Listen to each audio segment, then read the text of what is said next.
What's going on, ladies and gentlemen? I am Merkaba18. We are back with our fourth build guide for Season 4. This season has been so fun. We're going to end up doing a number of build guides for each class. This one is a deep dive into a rogue. Now, I haven't played a rogue a whole lot since Season 1.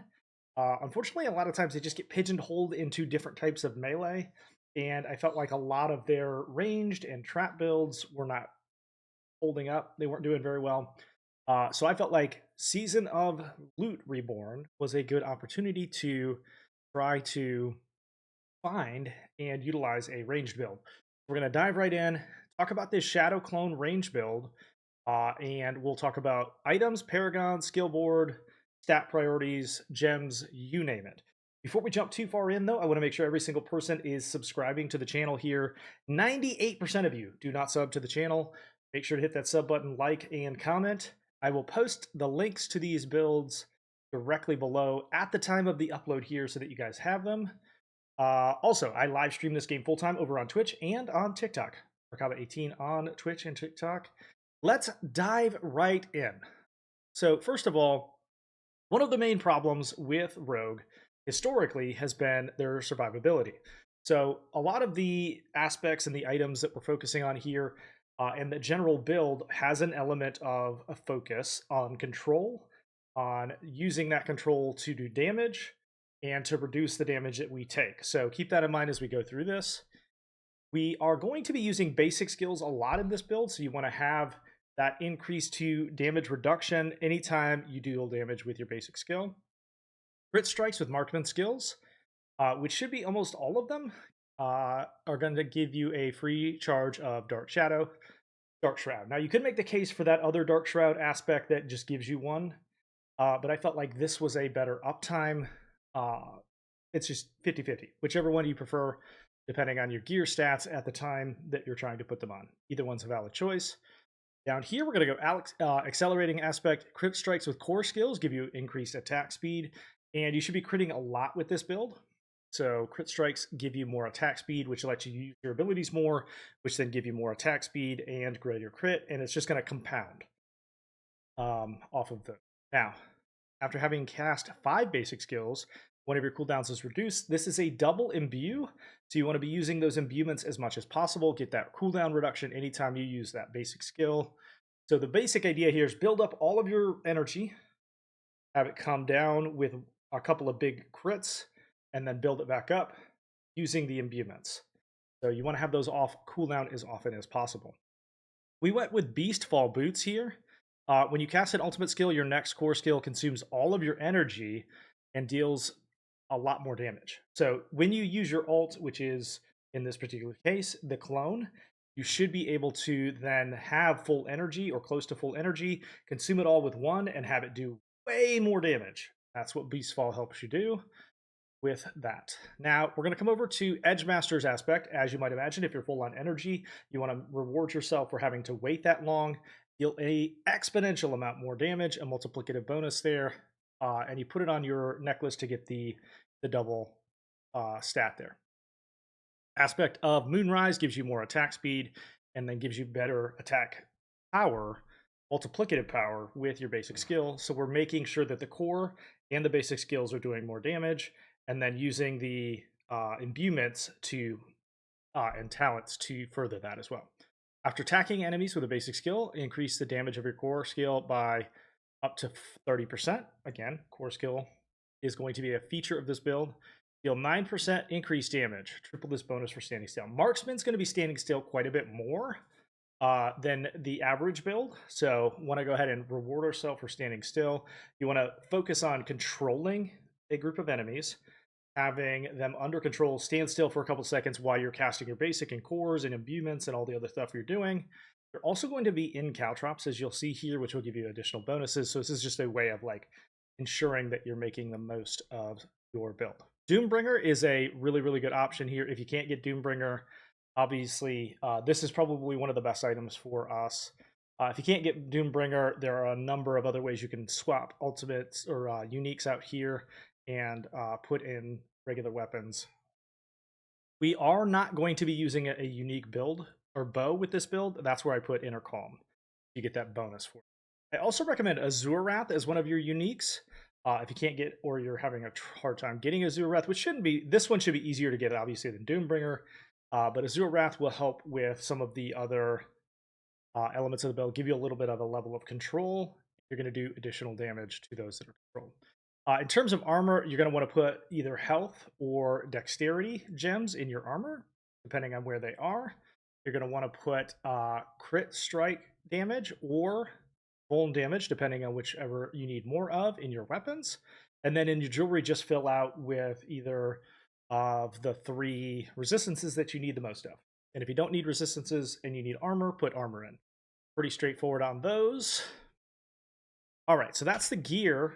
Let's talk about the talent tree.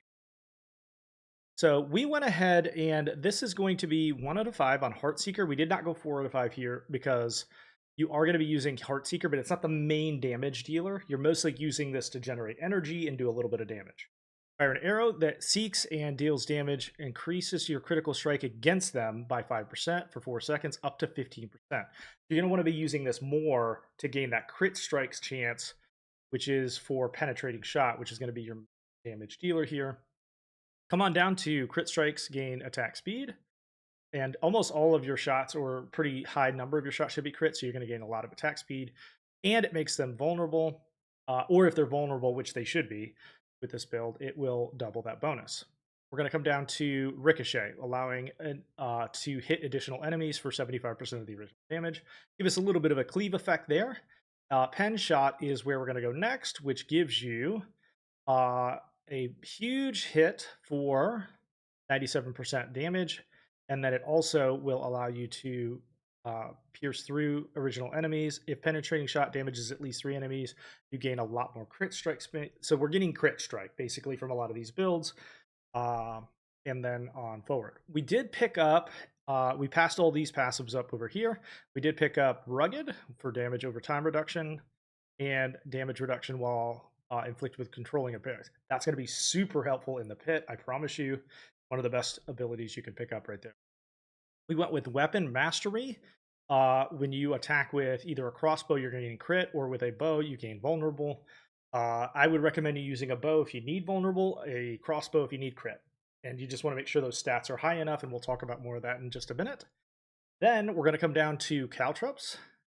Enemies take increased damage from you while they're in the caltrops, up to 45% multiplicative damage. Caltrops is going to slow enemies, so you're going to want to keep them in there as long as possible, slow them down and chill them so that they're taking more damage from you. This is the main way you stay away from them and the way that you keep them under control. We're going to go Agile, give you increased cooldown.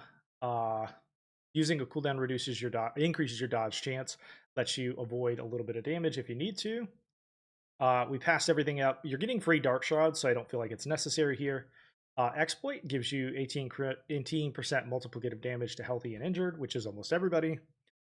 9% increased damage multiplicative to vulnerable damage enemies. And then this is where a lot of our cooldowns and like boosted damage is going to come from. We're coming in and we're getting Shadow Imbue and Cold Imbue. I would go Shadow and Poison here if I felt like there was a need for it. You could even go Triple Imbue in certain circumstances, but I think Shadow gives you a good burst of explosive damage, and then Cold gives you a level of control that is going to help you survive a lot while you're leveling and into some of the endgame content. You could also, if you want to, just go Poison and Cold. It's really a personal choice there. I personally like Shadow a little bit better, and I think that the explosive damage is going to be a little bit better with this build, but you could make a case for Poison as well. We're going to come up to Enhanced, give a crit strike chance against injured enemies afflicted by Shadow.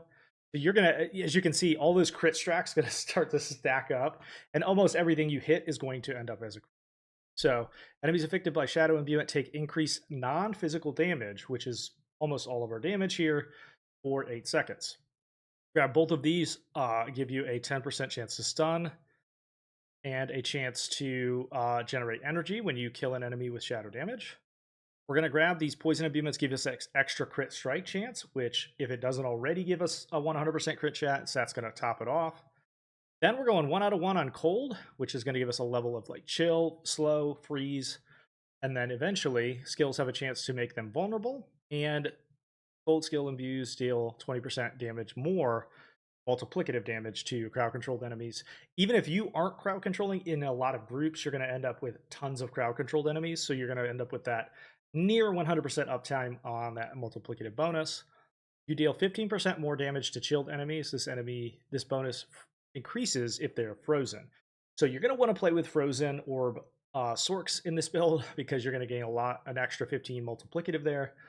And then here we get chilled enemies have their movement speed further reduced, and you gained additional chill effect. So you're using cold mostly to make them vulnerable, to increase their control and slow, and so that they're in caltrops more, further away from you, and you're able to hit them with damage while they're trying desperately to get to you. All right, now here is our ultimate. We're going Shadow Clone. You're going to get that 60% bonus, or 60% of your every attack you do, they're going to do that as well. You become unstoppable for 5 seconds, which is a good way to break some of the crowd control, and then they gain an additional 20% of your damage. So this is going to make it 80%. We're going to come down here to Aftermath. After using an ult skill, you're going to restore 60 energy. And if you think back to our gear, when you use an ultimate, you're going to jump up to almost, or should be, max energy, and then use that core skill to drain all of it at once. So Pen Shot should hit really, really, really, really hard and get that multiplicative bonus from everything else within this build. Then we're going to come down to get victimized. Now, you can make a number of different choices. You can make a precision argument here. I think personally, because it's a double imbue, if you hit directly with a vulnerable enemy, which again should be almost everything, it has a chance to cause an explosion, dealing more damage to them. You're also gaining a bonus based on your current vulnerable damage, which is why Vuln is going to be one of the main focuses on our Paragon board and on our stat sheet. You're going to also want to focus, because we're getting a lot of free crit chance here on the skill tree. Those crit strike damage and vulnerable damage are the two main stat priorities for this build, in addition to damage from ranged, damage from non-physical, damage from physical. All of those are going to be. We are going to choose preparation. Every 75 energy reduces your ult skill cooldown by 5 seconds, which is going to allow us to have a Shadow Clone uptime much higher than we typically would, which then lets us hit harder with core skills, etc. All right, let's dive in to the Paragon board, and this is where I subscribe to the idea of simpler is better.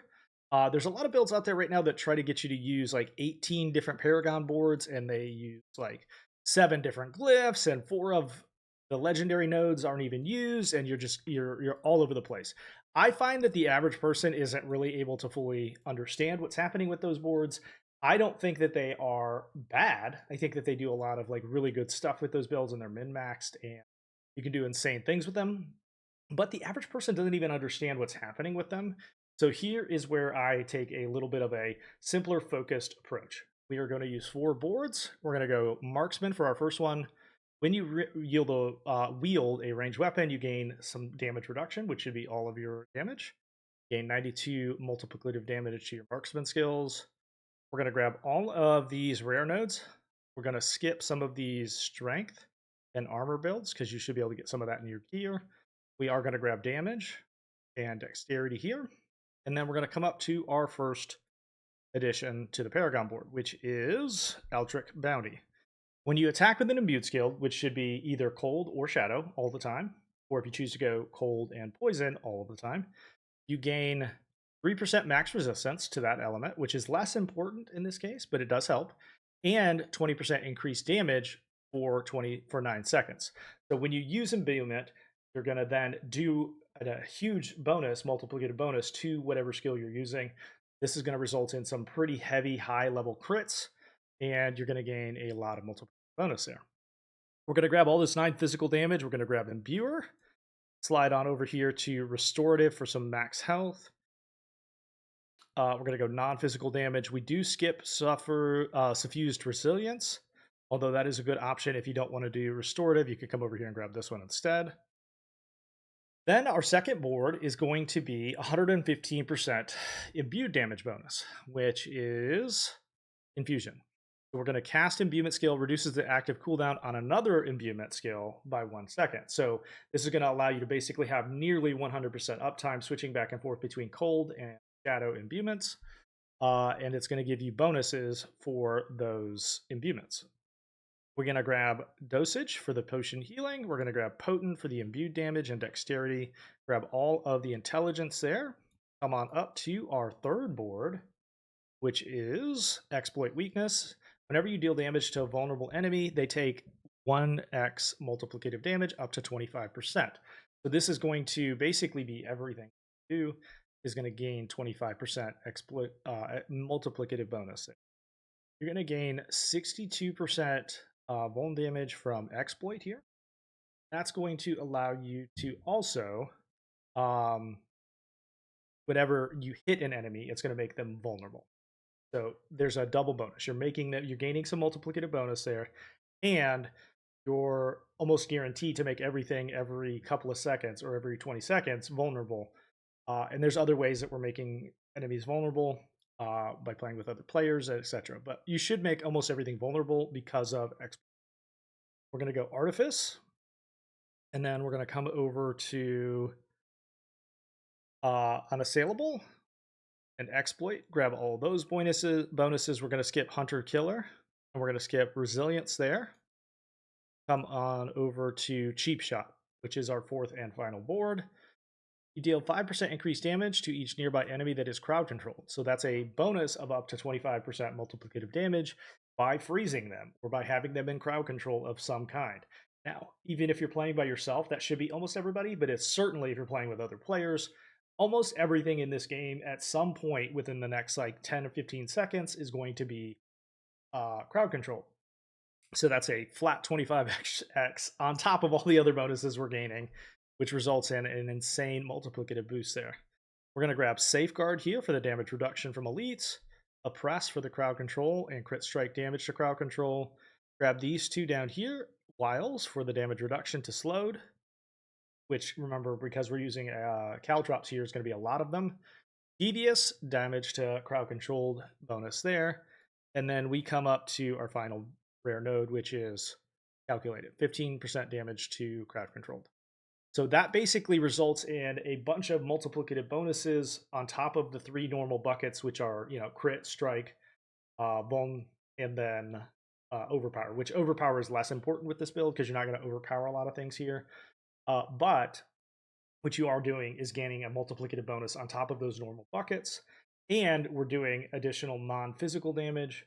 So one of the things that you're going to want to keep in mind is as you're tempering, things like vulnerable damage, crit strike damage itself is a very, very good affix to have. Less so crit strike chance. Now, some of that's good, but less crit strike damage being really high is where you want to be. I would say, ultimately your goal is probably to be close to 600 to 1,000 on crit strike damage, and probably higher than 1,000 vulnerable damage when you're deep into the end game, and that will result in some pretty insane crits and a lot of dead deep. So let me know what you think of this build. I hope to see you over on the live streams, and I will see you again next time. Thanks for watching.